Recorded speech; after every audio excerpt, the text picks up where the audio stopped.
एक ब्राह्मण दरिद्रता से बहुत दुखी होकर राजा के यहाँ धन याचना करने के लिए चल पड़ा। कई दिन की यात्रा करके राजधानी पहुंचा और राजमहल में प्रवेश की चेष्टा करने लगा। उस नगर का राजा बहुत चतुर था। वह सिर्फ सुपात्रों को दान देता था। याचक सुपात्र है या कुपात्र, इसकी परीक्षा होती थी। परीक्षा के लिए राजमहल के चारों दरवाजों पर उसने उचित व्यवस्था कर रखी थी। ब्राह्मण ने महल के पहले दरवाजे में प्रवेश किया ही था कि एक वेश्या निकलकर सामने आई। वेश्या ने पूछा, हे ब्राह्मण, राजमहल में क्यों जाना चाह रहे हो? ब्राह्मण ने उत्तर दिया कि मैं राजा से कुछ धन मांगने आया हूँ। परिवार के गुजारे के लिए थोड़ी सहायता मिल जाए, इसलिए मुझे राजा से मिलना है।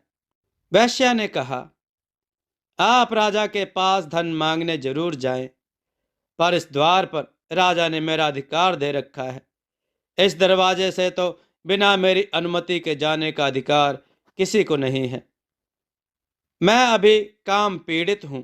मैं उसे ही यहां से भीतर जाने दूंगी जो मुझसे रमण करके संतुष्ट करे। ब्राह्मण ने सुना तो धिक्कार धिक्कार कहने लगा। वैश्या ने कहा कि फिर तो आपको दूसरे दरवाजे से जाना होगा।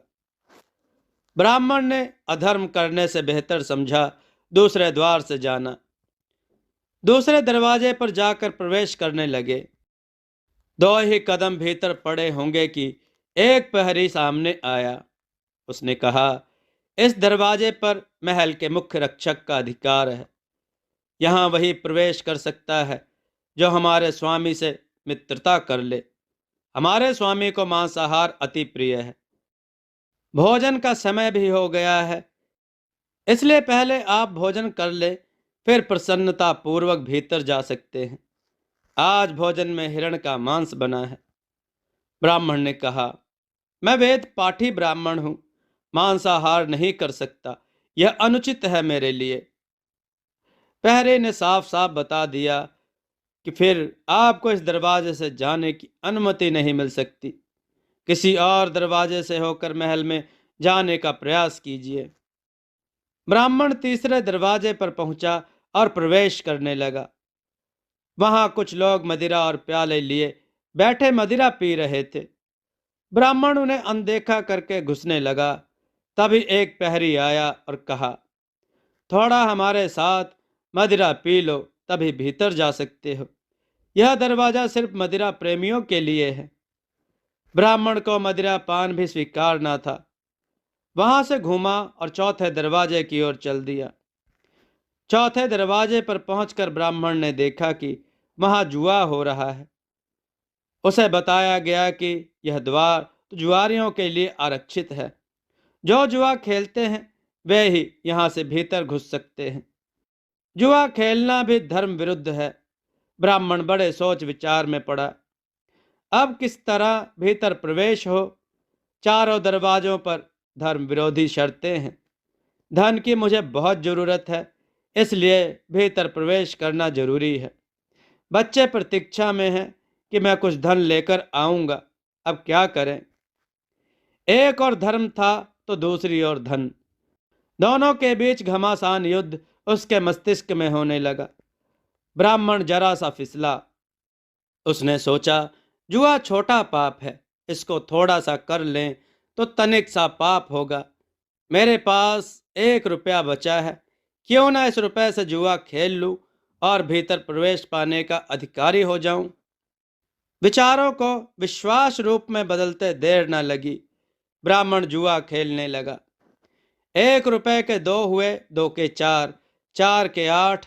जीत पर जीत होने लगी।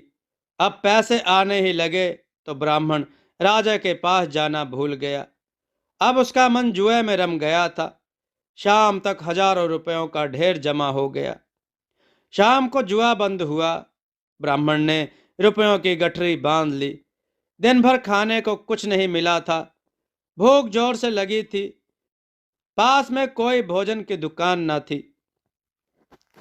पास में गलत तरीके से कमाए पैसे थे तो बुद्धि भी भटकने लगी। ब्राह्मण ने सोचा, रात का समय है, कौन देखता है। चलकर दूसरे दरवाजे पर मांस का भोजन मिलता है, वही क्यों ना खा लिया जाए।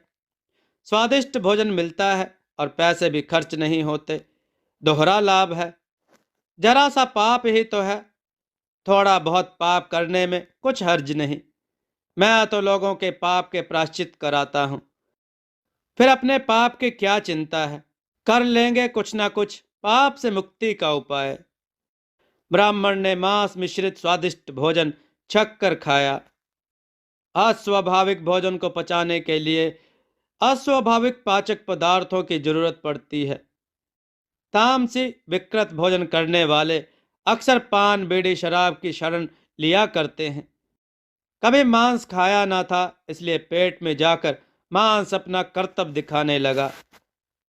रात के अंधेरे में पाप पुण्य को ठेंगा दिखाते आगे के दरवाजे पर पहुंचे।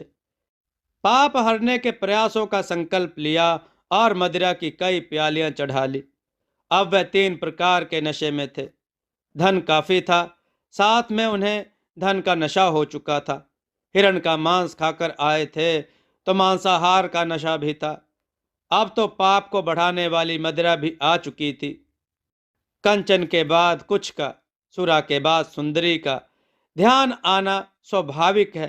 फिर पाप पुण्य के विचारों का संघर्ष शुरू हुआ। वैश्या ने रमन का न्योता दिया था।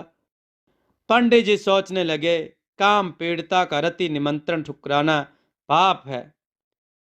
अब दिमाग पर मदिरा चढ़ गई थी, सो यह भूल गए कि किन परिस्थितियों में रति निमंत्रण ठुकराना नहीं चाहिए। पाप पुण्य के मापदंड अपने वाले गढ़ लिए, शास्त्र तो पीछे छूट गए। फिर ध्यान आया कि वैश्यागमन भी शास्त्रों में पाप कहा गया है।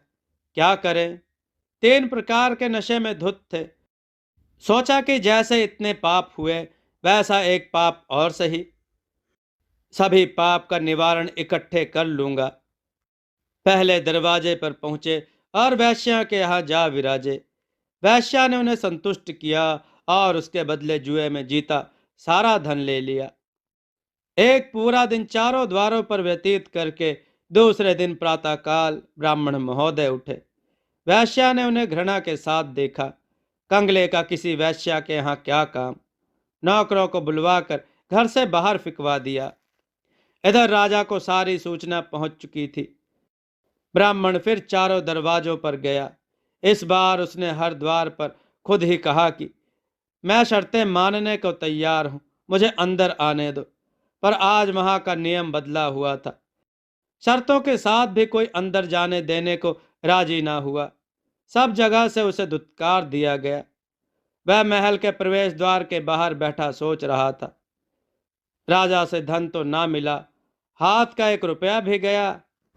ब्राह्मण को ना माया मिली ना राम। जरा सा पाप करने में कोई बड़ी हानि नहीं है, यही समझने की भूल में उसने धर्म और धन दोनों गंवा दिए।